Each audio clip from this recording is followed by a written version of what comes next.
Are you a space enthusiast and can't contain your joy in the discovery of some new star or galaxies? Are you that one friend who is always up to date about the crazy knowledge about space? Well, if you are, then you're in luck because the James Webb Space Telescope just made the discovery of a lifetime, and we're here to talk all about it. Since there is a majority of people who are yet to know about JWST, I will give you a brief history of what is JWST. The WST, whose development took 25 years, construction almost 17 years, and launch delays estimating around 8 and 5 months of alignment, is finally completed and is ready to capture all the dazzling phenomena in space. It is a one-of-a-kind telescope. How?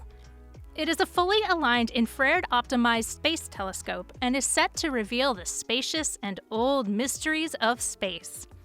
JWST is a collaboration between NASA, the European Space Agency, and the Canadian Space Agency. It was launched on the 25th of December last year into space on an Ariane 5 rocket from the Guiana Space Center in Kourou, French Guiana. It is set to orbit around the Sun almost at a distance of 1.5 billion kilometers from Earth, whereas the Moon is only 384,440 kilometers away, while the Hubble telescope was 570 kilometers above the ground.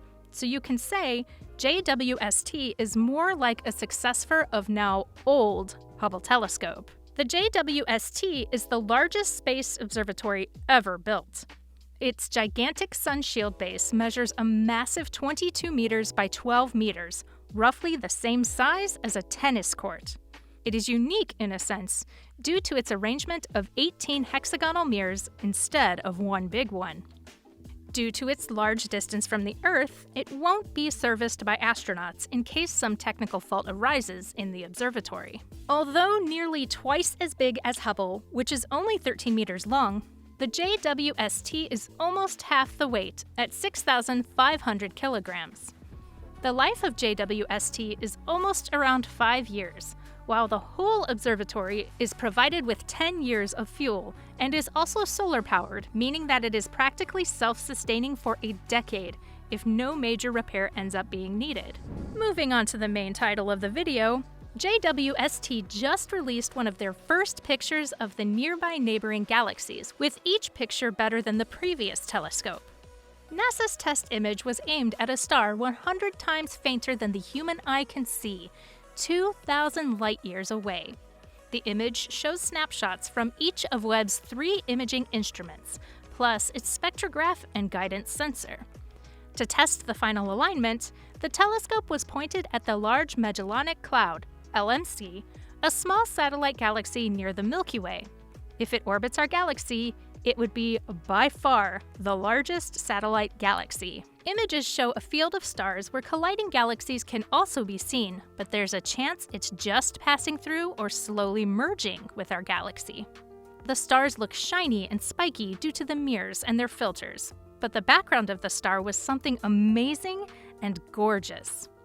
You can't help but see those thousands of galaxies behind it.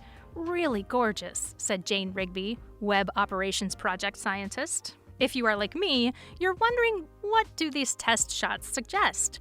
Then stay with me because I am about to provide you with some cool-ass facts which will blow your mind. Number 1. Galaxies, close to 14 billion years ago, emit light which this telescope will seek and keep a sharp lookout for possible signs of life. How did this Earth come into being? The Big Bang Theory? How were the galaxies formed? All these mind-boggling questions might be answered by it finally. Number 2.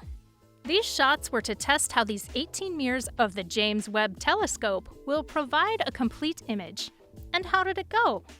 Well, scientists say it went better than expected. This shows that we can focus on a star and observe it from 18 different mirrors and views, capturing a broad view of the whole focal point. Since these images were just test shots, you might be curious when the next, or more appropriately, when the science images will come, so hold on to your seatbelts because they are not far away. The first images will come in late June or early July. Let's see how these turn out to be. Hopes are high that we'll learn a lot about the cosmos and the worlds that surround us, thanks to them. Who knows? We might even discover aliens. Click on one of the 4 videos on your screen right now.